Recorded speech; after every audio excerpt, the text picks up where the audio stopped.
What's happening, guys? In this video, it's actually time to start looking at how we can create some counter melodies for our themes. So now I'm gonna just permanently move us into the sketch zone.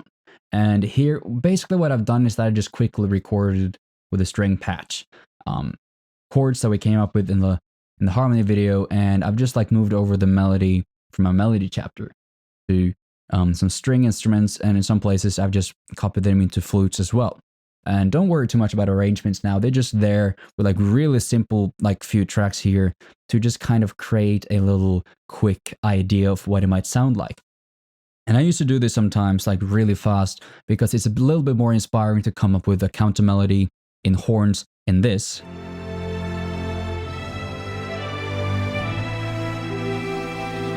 Than it is just working with the piano. So that's the only reason I'm doing this.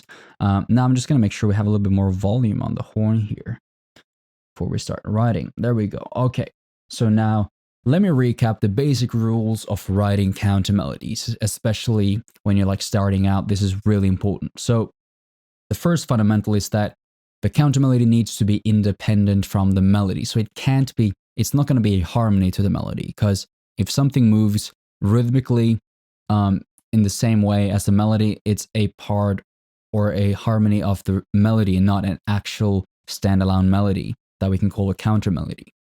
And one of the parts, like the word counter in a counter melody, kind of implies that it does something to counteract what the melody is doing. And one of the ways we're going to be doing that is to make sure that the melody is moving when the counter melody is resting, and the other way around. Which basically means that our moments to kind of, shine with the counter melody is whenever the main melody is having a little bit of a rest. And in our case, that is at the end of each phrase. We start with like a note, short on long note. So this is probably where we would like to try to make a little melodic filler in the counter melody. Then we probably want to let it rest while it's playing here again and let it play over this. And you see we have some other notes here too that are kind of sustained, where we'll have some space to make the counter melody shine. And one of the reasons that this is so important is that if you just add too many layers in here with no purpose, or that are kind of fighting for attention, as they would do if they're playing at the same time, it's going to be very confusing to the listener. So one of the simplest ways to separate them from each other is to separate them by rhythm and kind of the pace. So when this is resting, you can hear that the horn is definitely playing, a very independent piece of melody compared to this. It's definitely two separate parts. So let me just show you a couple of examples of what it might sound like. It can be super simple, or it can be a bit more complex. So let's just start on the simplest side and just take like maybe just two notes or something like that. Just two notes to fill in this gap. So the melody goes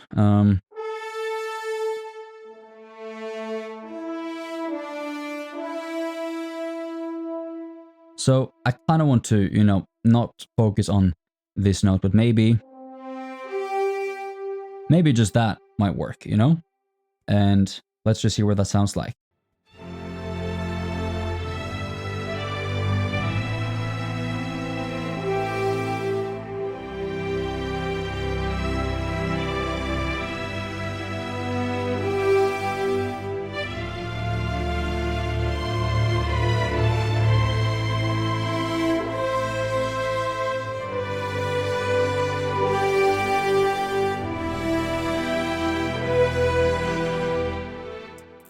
So that's like just a basic improvisation based on that little two-note interval.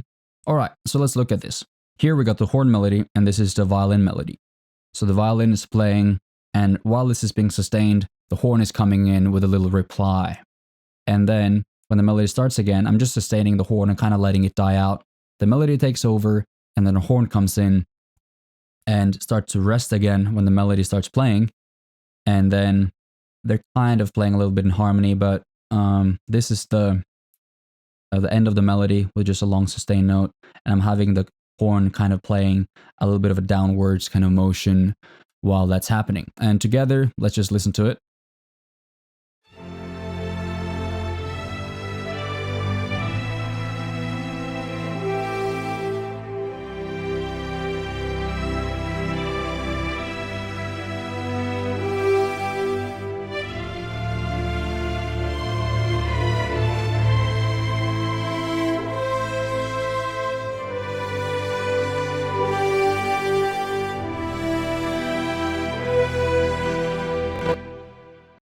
right, now let me play kind of a bit more of a stepwise thing.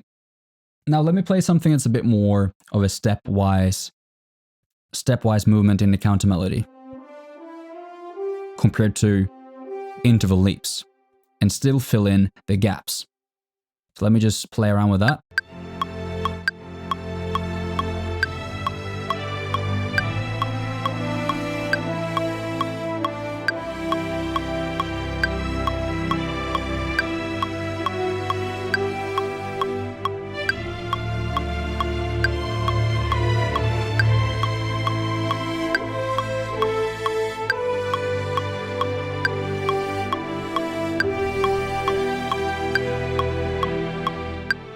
Something like that, just a little improvisation here. Now, again, let's just look at them side by side. And you see the same thing is happening. The melody is resting and the horn is moving. And then the horn is resting here, and kind of just connect these together as well to make it even more obvious, while the melody is moving again. Melody is resting, horn is moving, and so on. That's how it keeps going. Horn is resting here, melody is moving, and here, melody is moving.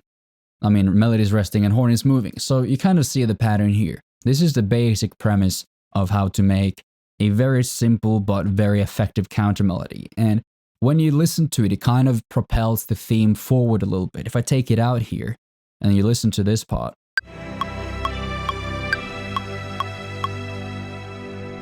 kind of stagnates a bit. But if you put in the countermelody,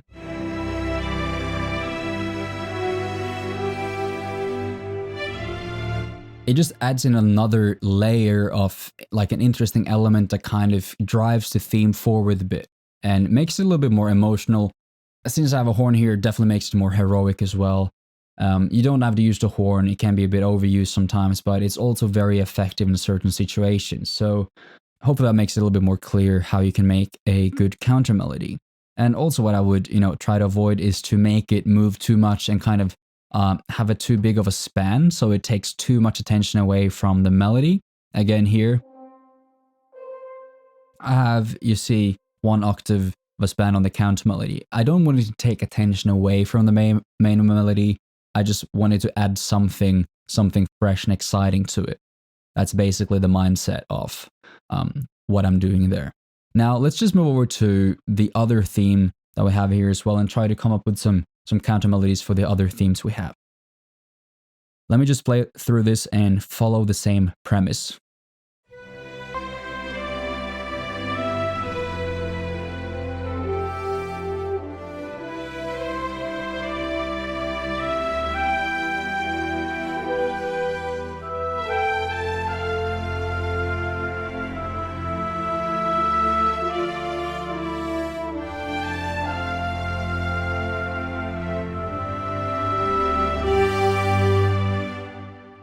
Again, just a random improvisation. I just want to, showcase the kind of basic principles and not really necessarily spend too much time coming up with a perfect countermelody. Let's try something over this part. You see here, just kind of mapping out. This is the most quiet part. Here, we got here, here, here, and here. We got little places that we can kind of put in something a little bit interesting.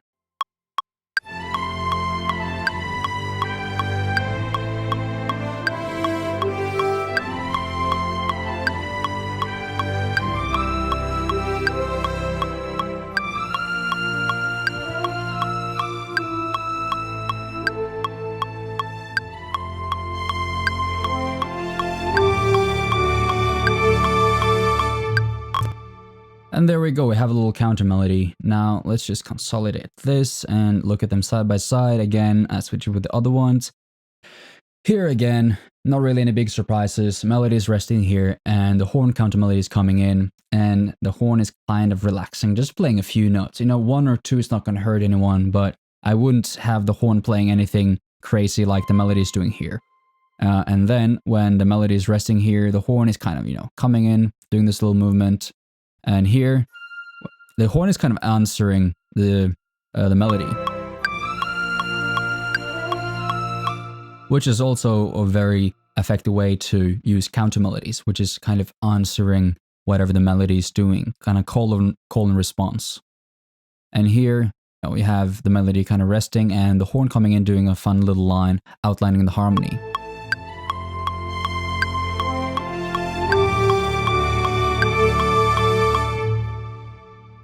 This should help you get the premise of making a solid, effective counter melody. So let's just like summarize what we've been talking about here. The basics of making a counter melody is letting the melody rest while the counter melody is moving and having the counter melody resting while the melody is moving. And I would also, try to kind of separate them a little bit by pitch, which is something we're going to get back to in the actual orchestration chapter. So don't worry about it too much, but it's something smart to keep in mind, because if they're playing the exact same range and they sound too similar, it might be a bit confusing to the human ear to kind of separate what is what. In this case, we have the melody up here and the counter melody down here, and they're separated both by range and by the rhythm they're playing. So those two things are going to be very helpful in separating the two layers of your composition. So I hope that's been helpful, and I'll see you guys in the next video.